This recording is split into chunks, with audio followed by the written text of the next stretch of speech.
नमस्कार दोस्तों, स्वागत है आप सभी का सुपर आज पर। इंडिया और यूरोपियन यूनियन के बीच में चल रही जो एफटीए को लेके बातचीत है उसमें अब ईयू के द्वारा इंडिया के ऊपर नई शर्तें लगाई गई हैं। ईयू ने नई डिमांड्स करी हैं जिसमें कि नंबर 1 पे उन्होंने कहा है कि सबसे पहले तो यूरोपियन यूनियन की जो सीड्स और पेस्टिसाइड्स हैं उनको इंडियन मार्केट में अलाउ किया जाए। साथ ही में उन्होंने ये भी कहा है that we want open cross border data flow, यानी कि वो चाहते हैं कि जो इंडियन गवर्नमेंट का डेटा है उसको ओपन किया जाए टू द यूरोपियन यूनियन। लेकिन थैंकफुली अगर आप यहाँ पे देखेंगे तो कई सारे जो सिविल सोसाइटी ग्रुप्स हैं, कई सारे जो एनजीओज हैं, उनके द्वारा इस चीज के खिलाफ आवाज उठा दी गई है। फॉर्च्यून इंडिया का ये वाला आर्टिकल आप लोगों के सामने है जो कि कल ही सामने आया है। Civil groups caution against demands in India EU FTA talks, आप यहाँ पे देख पाएंगे। This has also been covered by Economic Times. India EU FTA to have adverse impact on farmers, fishers, patients, traders,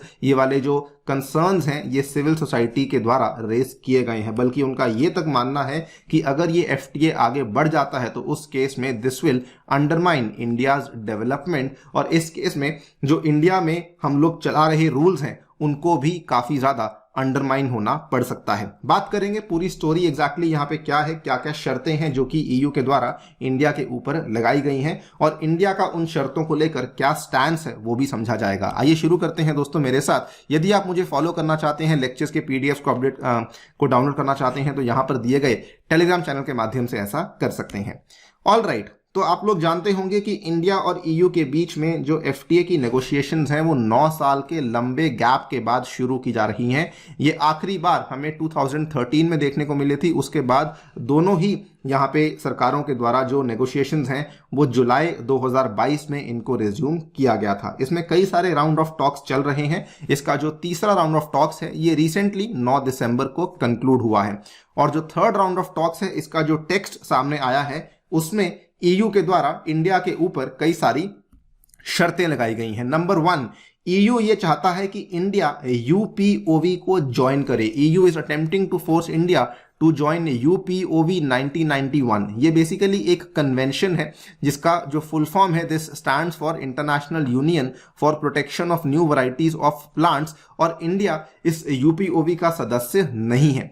एक ऐसी कन्वेंशन है जो कि कोशिश करती है to protect new varieties of plants with help of intellectual property rights and does not recognize the farmers rights, और India इसीलिए इस पर्टिकुलर कन्वेंशन का सिग्नेटरी नहीं है। आप लोग यहाँ पे देख पाएंगे ये पूरा का पूरा वर्ल्ड मैप है जो कि दिखाता है कौन कौन कंट्रीज हैं जिन्होंने इसको साइन किया हुआ है। तो जो ग्रीन में है और जो रेड में है इन कंट्रीज ने यूपीओवी के ऊपर साइन किया हुआ है, लेकिन India is not a signatory to this particular convention. बल्कि क्योंकि इंडिया के ऊपर दबाव पहले भी बनाया जा चुका था कि आप इसके ऊपर साइन कीजिए, तो इंडिया ने कहा इसको तो अडॉप्ट नहीं करेंगे, अपना खुद का कानून लेकर आ जाते हैं। और इसीलिए इंडिया ने सन 2001 में अपना खुद का कानून पेश किया था, the protection of plant varieties and farmers rights act, जिसमें कि उन्होंने इंश्योर किया कि यहाँ पे फार्मर्स के राइट्स का भी हम लोग एक प्रॉपर बैलेंस बना के चल रहे हैं कि जो सीड कंपनीज हैं और जो फार्मर के अधिकार हैं उनके अंदर हम लोग एक बैलेंस बना सकें। इस चीज को लेकर ईयू इंडिया को फोर्स कर रहा है कि आप इसको ज्वाइन कीजिए। सेकेंडली, ईयू ने यह भी कहा है कि you need to sign the TRIPS plus agreement. TRIPS plus agreement भी इंडिया इस चीज के भी बहुत खिलाफ है। ट्रिप्स प्लस क्या चीज है? ट्रिप्स प्लस बेसिकली एक इनफॉर्मल टर्म है जो कि इस्तेमाल करी जाती है for protection of intellectual property rights.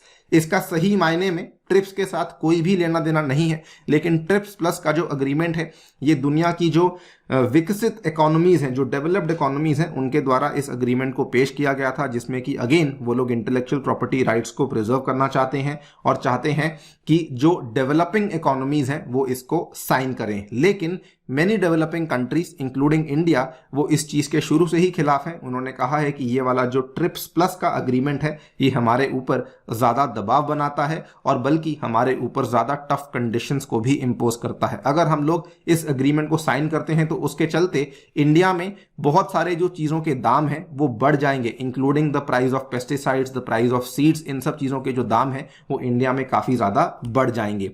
इस चीज के भी खिलाफ यहाँ पे इंडिया में कई सारे सिविल सोसाइटी ग्रुप्स हैं जिन्होंने अपनी आवाज को उठाया है। For example representatives of the forum for trade justice, एक नेशनल नेटवर्क है जो कि 100 से भी ज्यादा संगठनों को रिप्रेजेंट करता है। इन्होंने कहा है कि ये पूरी की पूरी जो शर्तें यहाँ पे लगाई जा रही हैं, this will negatively impact the farmers, fishers, patients, traders and साथ ही में इनका ये मानना है कि जो भी चीजें हम लोग इंडिया में फिलहाल तक करते आ रहे हैं, जो इंडिया का फिलहाल डेवलपमेंट का मॉडल है, वो इस डेवलपमेंटल मॉडल के सख्त खिलाफ जा रही हैं। बल्कि इसमें अगर मैं नाम लेना चाहूं तो भारतीय किसान यूनियन, राष्ट्रीय किसान महासंघ, international treatment preparedness coalition and forum for trade justice, इन्होंने इस चीज को ये कहा है, the EU India FTA is not in line with the kind of people centred development जिसकी इंडिया को आज की घड़ी में सख्त जरूरत है। क्योंकि अगर आप ऐसा करते हैं तो इसके चलते सबसे पहले इंडिया में सीड प्राइस बढ़ेंगे और साथ ही में सीड प्राइस बढ़ने के बाद हमारा जो एग्रीकल्चर, डेयरी सेक्टर है, meat sector, poultry sector, fishery sector, उनके लिए काफी सीरियस प्रॉब्लम्स हमें देखने को मिल सकती हैं।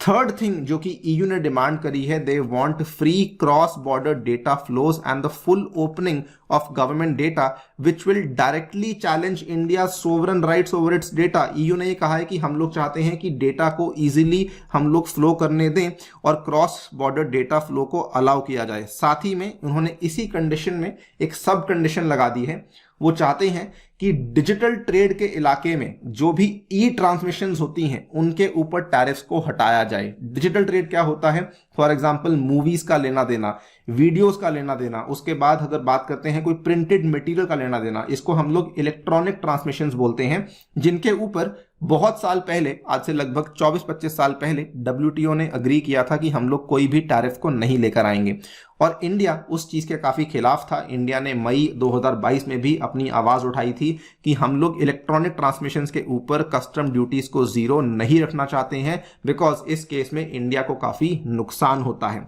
EU ने इस चीज की भी डिमांड करी है कि अगर आप हमारे साथ FTA को साइन करते हैं तो डिजिटल ट्रेड के एरिया में आप जो है ई ट्रांसमिशंस के ऊपर टैरिफ्स को रिमूव करेंगे। इस चीज का भी विरोध किया गया है बाय एन NGO जिसका नाम है IT फॉर चेंज। ये एक NGO है जो कि बेंगलुरु में बेस्ड है। इन्होंने कहा, making such concessions to the EU will have implications for India's security. Taking on commitments on digital trade will also mark a permanent shift in India's trade policy stance on e-commerce at the WTO and in other FTAs। सो ये सारी की सारी नई शर्तें हैं जो कि European union के द्वारा इंडिया के ऊपर लेटेस्ट राउंड ऑफ टॉक्स में लगाई गई हैं। काफी सरप्राइजिंग है, जहां एक तरफ टॉक्स के बाद यूरोपियन यूनियन ने ये कहा कि हम लोग इंडिया के साथ जल्द से जल्द FTA को कंक्लूड करना चाहते हैं, साइन करना चाहते हैं, वहां पर EU साथ ही में ये सारी डिमांड्स हैं जो कि इंडिया के ऊपर रख रहा है। हालांकि we should not be very surprised, because इसके पहले भी जब बातचीत चल रही थी उसी दौरान EU के द्वारा इंडियन टेक्सटाइल्स के ऊपर 12% की इंपोर्ट ड्यूटी को लगाया गया था, which was very very contrary to the FTA negotiations जो कि हमारी चल रही थी। साथ ही में EU के द्वारा इंडिया की 6 जो काउंटर पार्टीज हैं उनको डिस्क्वालीफाई किया गया था। तो पहले भी EU ऐसी हरकतें कर चुका है। आज से लगभग 8-9 साल पहले पिछली बार भी EU के द्वारा इंडिया से आने वाले जो अल्फोंसो मैंगोज हैं और भी कई सारे जो वेजिटेबल्स हैं उनके ऊपर इनको बैन कर दिया गया था। तब उन्होंने कहा था, तब भी उन्होंने कुछ sanitary certification, phyto sanitary measures के चलते इन चीजों के ऊपर प्रतिबंध लगा दिए गए थे। अल्टीमेटली बात यहां पर यही आ जाती है that India has to be a very very hard negotiator, but at the same time EU also needs to work on the tariff and the non tariff regulations for India.